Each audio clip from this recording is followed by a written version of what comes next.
6 years old, I realized that I hated my name, Jennifer.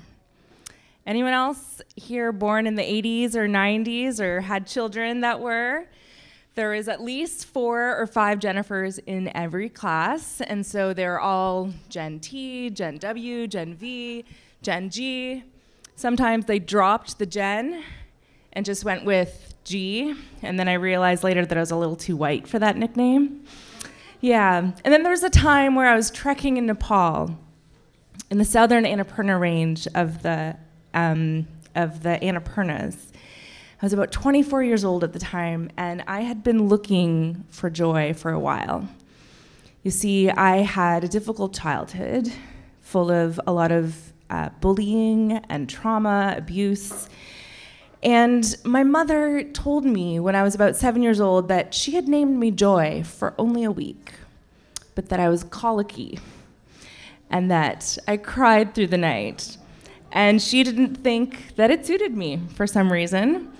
And so I always would wonder how much different my life would be if my name was powerful and prophetic like Joy.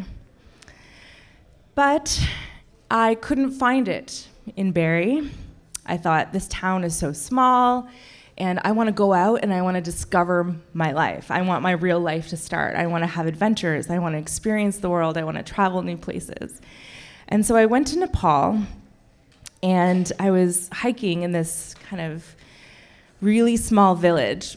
And my Sherpa, my Nepali Sherpa, he would joke around with us and play jokes on us. And there's all these kids that came up to us, and he said, "This is Jennifer, like Jennifer Lopez." And they all went, "Jennifer Lopez, Jennifer Lopez." And they ran back and got the rest of the children, I don't know what they were doing, but they all came running with markers and Sharpies and were like, "Jennifer Lopez, Jennifer Lopez." And I looked at them and I was like, yeah, okay, give it to me, yeah. And so I signed. So somewhere, an 18-year-old Nepali man has a, signed, a picture that said J-Lo, J-Lo, J-Lo. And I regret nothing. You would have done the same thing if you had seen their faces. And I caught the travel bug when I was in Nepal. I loved just feeling like I was in a dream world. There's so much color, so much chaos, so many people. And when I came home, I realized that I wanted to live overseas. I didn't just want to go on a trip. So I packed my bags. After university, I got a bachelor's of education, so I was a teacher. And I decided to go to South Korea. And the great thing about living in South Korea is that I could travel to other countries while I was there. And so I used it as a base for that. And I was doing a lot of reading and, was struggling as we do, with our, figuring out what happened in our childhood and trying to make sense of it and trying to find meaning and purpose in the world. And so I was doing that. And I came across a book by Mother Teresa. And I was just really struck by her simplicity. She said, "We can do no great things, only small things with great love." And I thought, that's amazing. That's got to be the life. That's got to be the place where I find joy. So I set off on a pilgrimage. For 6 weeks, I went and lived in Calcutta, the poorest country in India, or the poorest city in India. And I imagined myself there, and I thought, I'm going to go and be like this wonderful spiritual person, and I'm going to wake up every day at 5 o'clock and go to Mass and, then have a simple breakfast and go and wash the feet of people who are dying. And I'm just going to feel incredible about that. I'm going to find meaning and purpose. And when I got there, I realized not as romantic as I thought it would be. It smelled like pee everywhere. There was garbage on the streets. There was people constantly touching me and groping and wanting money. It was really hard to see. The poverty was overwhelming. And I started to get irritable. And I just felt like this doesn't feel like I thought it would. And then I was walking down the street and I saw this book. at this, corner store, and it had the name City of Joy.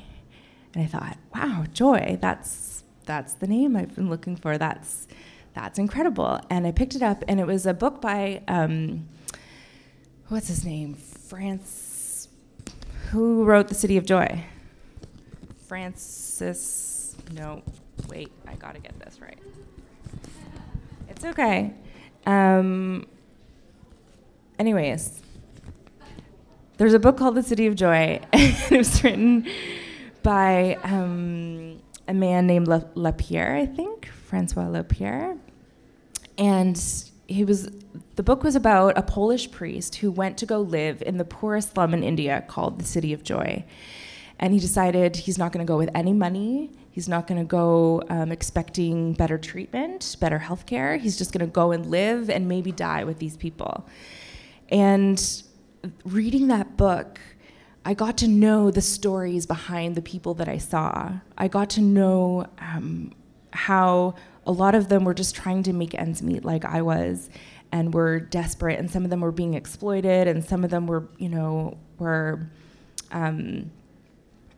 made to go out and beg, and then their pimp would take the cut and all this stuff. There was all that going on because people were so desperate. And I found it really incredible to find out more about their story that gave me a sense of compassion and a sense of empathy for them. And that's what stories do, right? They give us empathy, and we were able to step into someone else's world like we have with so many great stories here tonight. And so being there, I realized that, I had been looking my whole life for joy, and it wasn't going to come by just avoiding the suffering. It was going to come by facing it, sitting in it, leaning into it, and then being aware of the beautiful little moments around me, like the children that I would meet, or the woman that would want me to paint her toenails every time I came in to visit her, or the rickshaw driver that, waited for me for 2 hours so he could drive me home. There were so many amazing, beautiful little moments that I became so grateful for. And I'm going to get out my notes. And seconds.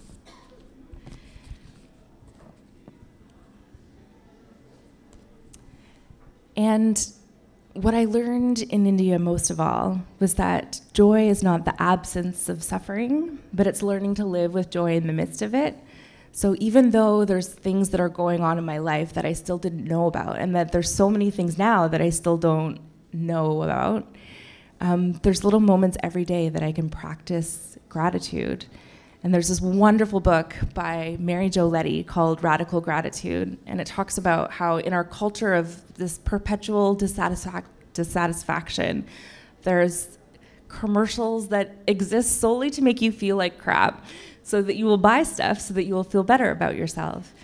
And joy is not found in those things. Joy is found in just being grateful for the magical moments of life.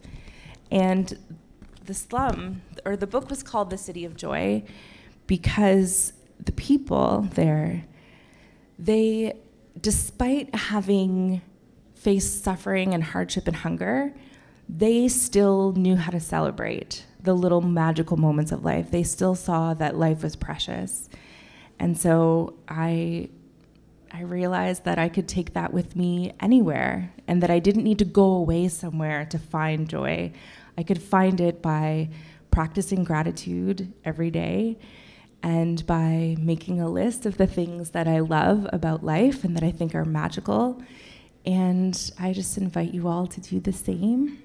And I think now, looking ahead, I say, for all that has been, for joy, thanks.